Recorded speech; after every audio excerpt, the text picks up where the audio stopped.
श्री स्वामी समर्थ. नमस्कार मित्रांनो. आजच्या व्हिडिओमध्ये आपण जाणून घेणार आहोत की जी चांगली लोक असतात त्यांचा मृत्यू लवकर का होतो. मनुष्याचा जन्म होण्यापूर्वीच त्या कोणत्या 5 गोष्टी आहेत ज्या त्याच्या भाग्यात लिहिल्या जातात आणि नंतर ते भाग्य कोणीही बदलू शकत नाही. स्वतः देवसुद्धा हे भाग्य बदलू शकत नाही. त्यापूर्वी मित्रांना, माझी तुम्हा सर्वांना एक नम्र विनंती आहे. तुम्ही जर अजूनही आपल्या ग्लो मराठी यूट्यूब चॅनलला सबस्क्राईब केलं नसेल तर आत्ताच सबस्क्राईब करा, कारण असेच माहितीपूर्ण व्हिडिओ आम्ही ग्लो मराठी या यूट्यूब चॅनलवर रोजच्या रोज तुमच्यासाठी घेऊन येत असतो. त्याचबरोबर कमेंटमध्ये ओम नमो नारायण टाईप करायला बिलकुल विसरू नका. चला तर व्हिडिओला सुरुवात करूया. मित्रांनो, पूर्वीचे लोक त्यांचं पूर्ण आयुष्य म्हणजेच मानवाचं निर्धारित केलं वय आहे तेवढे पूर्ण जगायचे. म्हणजेच पूर्वी लोक 100 वर्षे किंवा त्यापेक्षाही अधिक वर्षे जीवन जगायचे. परंतु आता परिस्थिती बदलली आहे. आता लोक 70 ते 80 किंवा त्यापेक्षाही कमी आयुष्य जगतात. आणि हे सुद्धा आपण पाहिलं असेल की जे लोक चांगले असतात त्यांचा मृत्यू लवकर होतो. मित्रांनो, तुम्ही इतर लोकांकडून किंवा तुमच्या कुटुंबातील वडीलधाऱ्या माणसांकडून हे ऐकलं असेलच की चांगल्या माणसांना देव त्यांच्याजवळ लवकर बोलावून घेतो. मित्रांनो, परंतु तुम्हाला हे माहीत आहे का की असं का घडतं आहे? शेवटी यामागचं कारण काय आहे? चांगली लोक वाईट लोकांच्या तुलनेत कमी आयुष्य का जगतात?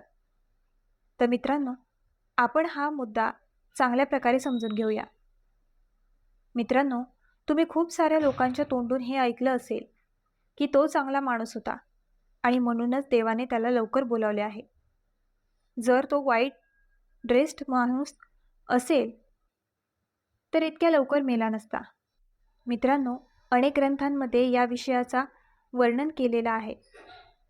त्याच ग्रंथांच्या आधारे मी तुम्हाला माहिती देणार आहे की चांगल्या माणसांना लवकर मृत्यू का होतो. मित्रांनो, श्रीमद भगवद्गीतेमध्ये भगवान श्रीकृष्ण म्हणतात की ज्याचा जन्म झाला आहे त्याचा एक ना एक दिवस मृत्यू हा निश्चितच आहे. जो जन्म घेतो तो एके दिवशी निश्चितच मरतो. हे एक कटू सत्य आहे. आणि प्रत्येक मनुष्य भाग्यामध्ये या 5 गोष्टी तो जन्माला यायच्या अगोदरपासूनच निर्धारित केलेल्या असतात. ज्यामध्ये पहिली गोष्ट आहे ती म्हणजे मनुष्याचे जन्म कधी, केव्हा आणि कोणाच्या घरी होणार आहे. मित्रांनो, हे आपल्याला हातात नाही की आपण जन्म आपल्या इच्छेनुसार घ्यावे. जर असं असतं तर प्रत्येकाने श्रीमंतांच्या घरी जन्म घेतला असता. ही तर भाग्याची गोष्ट आहे आणि या भाग्याच्या मागे कर्म जोडले गेले आहे आणि त्याच कर्माने आधारे आपलं भाग्य बनत असतं. दुसरी गोष्ट आहे मनुष्याचा विवाह कधी, कुठे आणि कोणासोबत होणार. मित्रांनो, कधी कधी तुम्ही हे पाहिलं असेल की तुम्हाला विवाह कोणा दुसऱ्यासोबत करायचा असतो आणि तुमचा विवाह कुठल्या दुसऱ्या व्यक्तीसोबतच होत असतो. हे सर्व विधिलिखितच आहे. तिसरी गोष्ट आहे मनुष्याकडे धनसंपत्ती, रुपये, पैसे किती असतील. मित्रांनो, मेहनत तर सर्वजण करतात. श्रीमंत तर प्रत्येकाला बनायचं असतं.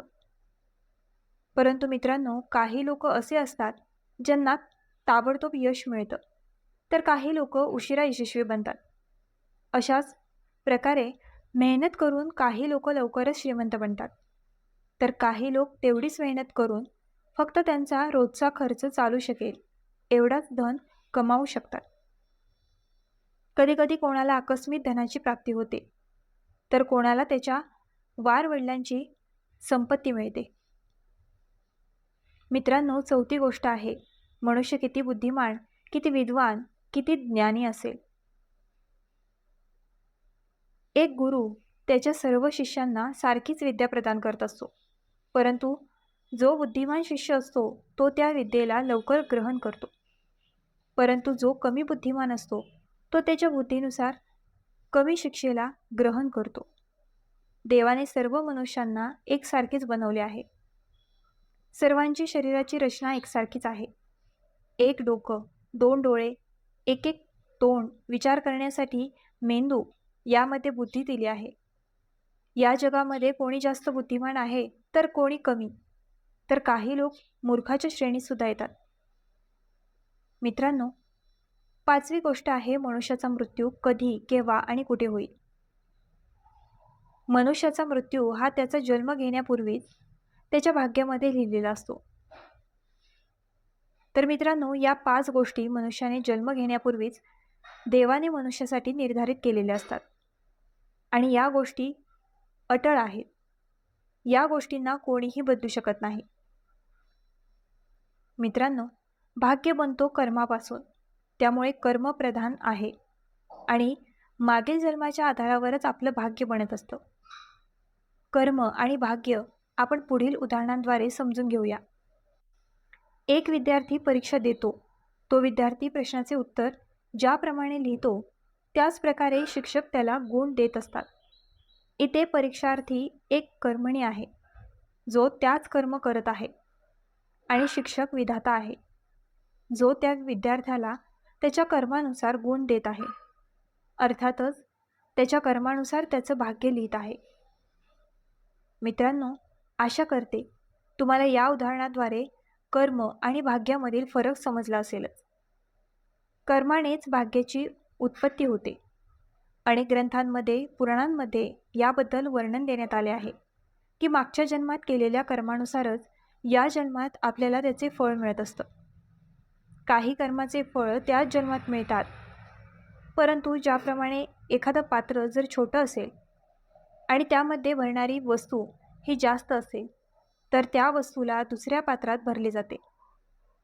त्याचप्रमाणे मनुष्याचे जर आयुष्य कमी असेल आणि त्याचे पाप पुण्य जास्त असतील, तर देव त्या पाप पुण्याचं फळ त्याला पुढच्या जन्मात देत असतो.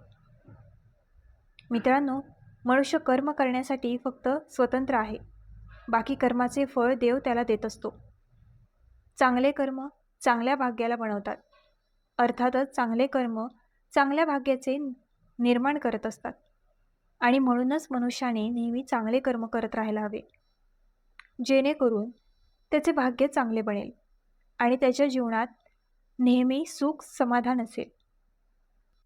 कारण जर मनुष्याने वाईट कर्म केले तर त्या वाईट कर्मामुळे त्याचं भाग्य हे वाईटच बनेल आणि दुर्भाग्यशाली मनुष्याचे जीवन हे नरकासमानच असतं. अनेक कष्ट आणि त्रास सहन करत असतो. ज्या प्रकारे तुम्ही बियाणे पेराल त्या प्रकारेच तुम्हाला फळ मिळणार आहे.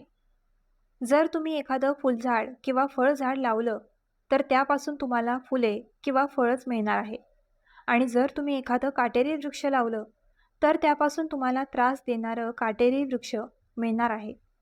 त्या वृक्षापासून तुम्हाला सावली तर मिळेल, परंतु शरीराला त्रास देणारे काटेसुद्धा त्या वृक्षापासून तुम्हाला मिळतील. त्याच्याप्रमाणे वाईट कृत्य, वाईट कर्म हे थोड्या वेळासाठी सुख प्रदान करतात, परंतु त्या वाईट कर्माचे फळ जे नंतर मिळत असतं ते फळ मनुष्याच्या अधोगती, मनुष्याच्या नाशाचे कारण बनतं. ते फळ मनुष्याला त्या काट्याप्रमाणेच टोचत असतं आणि मनुष्याला ते अनेक पीडा देत असतात. मित्रांनो, असे म्हणतात की जेवढी चावी माराल तेवढेच ते खेळणं चालणार. देवाने ज्याला जितके जीवन दिले आहे तो तेवढेच आयुष्य जगतो. जो जितक्या दिवसांसाठी आला आहे तो या पृथ्वीवर तेवढ्या दिवसांसाठीच राहतो.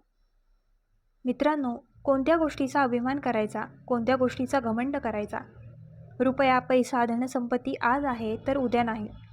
राजापासून रंक बनण्यात वेळ लागत नाही. देवाच्या मर्जीशिवाय झाडाचा एक पानसुद्धा नाही हालत. आणि म्हणूनच ही गोष्ट नेहमी लक्षात असू द्या की मनुष्य ही धरती सोडून कधी निघून जाईल कोणीही सांगू शकत नाही. त्यामुळे मनुष्य जेव्हापर्यंत या पृथ्वीवर आहे त्याने देवाची भक्ती करत राहायला हवी, चांगले कर्म करत राहायला पाहिजे, परोपकार, दानधर्म करत राहायला पाहिजे, ज्यामुळे मनुष्याचं कल्याण होतो. चला तर आता हे सुद्धा जाणून घेऊया की चांगल्या लोकांचा मृत्यू लवकर का होतो. मित्रांनो, कुठल्याही चांगल्या व्यक्तीला देव कुठल्या तरी चांगल्या हेतूने या पृथ्वीवर पाठवत असतो. जेव्हा त्या व्यक्तीचा उद्देश पूर्ण होतो तेव्हा देव त्याला पुन्हा त्याच्याजवळ बोलावून घेतो, कारण तो व्यक्ती देवाच्या हृदयात जवळ असतो. तुम्ही हे सुद्धा म्हणू शकता की तो व्यक्ती देवाचा प्रिय असतो. देवाला हे मुळीच वाटत नाही की त्याचा प्रिय व्यक्ती या मायानगरीत राहून एखादं पाप करावं, ज्यामुळे त्या पापांची शिक्षा त्याला भोगावी लागेल. एकंदरीत म्हणायचं झालं तर चांगल्या लोकांचा मृत्यू त्याच्या चांगल्या कर्मामुळेच लवकर होत असतो. कधी तुम्ही हे ऐकलं असेल की एखादी अशी व्यक्ती आहे ज्याला कधीच कुठलाही आजार नव्हता, कुठला त्रास नव्हता. तो त्याच्या आयुष्यात खूप सुखी होता. त्याने रात्री आनंदाने भोजन केले आणि भोजन ग्रहण करून रात्री तो झोपला आणि सकाळी तो उठलाच नाही. तो झोपूनच राहिला. अर्थातच कुठल्याही आजाराशिवाय, कुठलाही त्रासाशिवाय त्याचा मृत्यू झाला. मग अशा वेळी लोक म्हणतात की किती पुण्यात्मा व्यक्ती आहे, ज्याला देवाने एवढे सुखद मृत्यू देईल, एवढं सोपे मृत्यू दिला. त्याला कोणताही आजार दिला नाही, कोणताही त्रास किंवा कोणताही कष्ट दिला नाही. मित्रांनो, पुराणांमध्ये असं सांगण्यात आलं आहे की मृत्यूच्या वेळी मनुष्याला जी पीडा होत असते ती एखादा 100 विंचू चावल्याने जेवढी होत असते त्यापेक्षाही अधिक होते आणि इतका त्रास सहन करून मनुष्याचा मृत्यू होत असतो. मित्रांनो, या कलयुगामध्ये सर्व काही विपरीतच होत आहे. म्हणजे सर्व काही उलटच होत असतं. दाता गरीब असतो, म्हणजे जो दानधर्म करणारा आहे तो गरीब असतो आणि जो लोभी आहे तो धनिक असतो. जो पापी आहे तो दीर्घायुष्य असतो. अर्थातच पापी व्यक्तीचा आयुष्य जास्त असेल आणि जे सत्पुरुष आहेत, जे चांगले मनुष्य आहेत ते अल्पायू असतील. अर्थातच चांगली लोक कमी आयु जगतील. मित्रांनो, कलियुगाचे हे सर्व लक्षण सांगण्यात आले आहे. जे लोक असे म्हणतात की मनुष्य मेल्यानंतर रिकाम्या हाताने जातो, तर हे सत्य नाही. मनुष्य मेल्यानंतर त्याच्यासोबत या 3 गोष्टी घेऊन जातो. पहिली गोष्ट आहे मनुष्याचे कर्म, दुसरी आहे त्याची स्मृती आणि तिसरी आहे जागृती. या 3 गोष्टी मनुष्य मेल्यानंतर सुद्धा त्याच्यासोबत घेऊन जातो. एखादा चांगला मनुष्य मेल्यानंतर आपण असे नेहमी म्हणतो की हा तर खूप चांगला मनुष्य होता, याने कधीच कोणाला त्रास दिला नाही, कधीच कोणाला फसवलं नाही, तरीसुद्धा देवाने त्या मनुष्याला लवकर बोलावून घेतलं आहे. परंतु मित्रांनो, तुम्ही कथांमध्ये ऐकलं असेलच की जेव्हा ऋषीमुनी कुठल्या देवांवर किंवा अप्सरांवर क्रोधित व्हायचे, तेव्हा त्यांना या पृथ्वीवर जन्म घेण्याचा श्राप द्यायचे आणि ज्याला कोणाला हा श्राप मिळायचा तो भीतीने थरथरायचा. तो जो कोणी असेल तो ऋषीमुनींनी क्षमा मागायचा, त्यांची विनंती करायचा की हे महात्मा, मला इतका मोठा श्राप देऊ नका, मला इतका कठीण दंड देऊ नका. मित्रांनो, हे मृत्यूलोक या पूर्ण ब्रह्मांडात सर्वात चांगली जागा नाही किंवा सर्वात वाईटही जागा नाही. हे मृत्यूलोक अशी भयानक जागा आहे जिथे दंड भोगण्यासाठी देवांना किंवा अप्सरांना पाठवले जात होते. या मृत्यूलोकात असे प्राणी जन्म घेऊन त्यांच्या कर्मांचे फळ भोगत असतात आणि पुढच्या जन्मासाठी पुन्हा नवीन कर्म करत असतात, ज्याचे फळ त्यांना यमलोकात आणि पुढच्या जन्मात मिळत असतात. मित्रांनो, सर्व प्राण्यांमध्ये मनुष्याच्या शरीराला श्रेष्ठ मानले गेले आहे, कारण मनुष्याच्या शरीरात मोक्षाचे द्वार म्हटले गेले आहे. पूर्ण सृष्टीमध्ये मनुष्याचा शरीर एक असा शरीर आहे ज्याद्वारे मोक्ष प्राप्ती केली जाऊ शकते. आणि मित्रांनो, मोक्षाची प्राप्ती कशी होणार? तर मोक्ष प्राप्त करण्यासाठी तुम्हाला या जगाचा पालन करता, ज्याचा कधीच अंत नाही, ज्यामध्ये हा पूर्ण ब्रह्मांड सामावलेला आहे, अशा श्रीहरी विष्णूंची भक्ती करून आपण मोक्ष प्राप्ती करू शकतो. त्यांचं नामस्मरण करून, भजन कीर्तन करून आपण मोक्षाची प्राप्ती करू शकतो. भगवान विष्णू हे खूपच कृपाळू आहेत. त्यांच्या शरणात जो कोणीही जातो तो या जन्मात मृत्यूच्या चक्रांमधून मुक्त होतो आणि अशा मनुष्याला या पृथ्वीवर पुन्हा जन्म घ्यावा लागत नाही. त्यामुळे जर मनुष्याला मोक्षाची प्राप्ती करायची असेल तर देवाची भक्ती करून, दानधर्म करून, पुण्य प्राप्त करून मोक्ष प्राप्त केलं जाऊ शकतं. नाहीतर मनुष्याला पुन्हा पुन्हा जन्म घ्यावा लागेल. 84 लक्ष योनीमधून सारखा प्रवास करावा लागेल. पुन्हा जन्म घ्यावा लागेल. पुन्हा त्याचा मृत्यू होईल. पुन्हा त्याला जन्म घ्यावा लागेल. पुन्हा त्याचा मृत्यू होईल. असं चक्र कायमस्वरूपी चालू राहणार. जन्माला आल्यावर त्याच्या कर्माची फळं त्याला भोगावी लागणार. अनेक त्रास, संकट त्याला सहन करावी लागणार. मित्रांनो, हे पृथ्वीलोक कर्मभूमी आहे. प्रत्येकाच्या कर्मानुसार त्याला पुढचा प्रवास करायचा असतो. मित्रांनो, आपण जेव्हा या पृथ्वीलोकावर जन्म घेतो, तेव्हा या पृथ्वीलोकावरती माया आपल्याला तिच्याकडे आकर्षित करून घेते आणि आपण या जगावर येथील माणसांवर प्रेम करू लागतो. जेव्हा कधी आपला माणूस आपल्याला सोडून निघून जातो, तेव्हा आपल्याला खूप दुःख होतं. परंतु गरुड पुराणात वर्णन मिळतो की ज्याचा मृत्यू होतो त्याचा आत्मा मृत शरीराला सोडून यमलोकात पोहोचतो. परंतु जो पुण्यात्मा असतात त्यांच्यासाठी देवदूत येतात.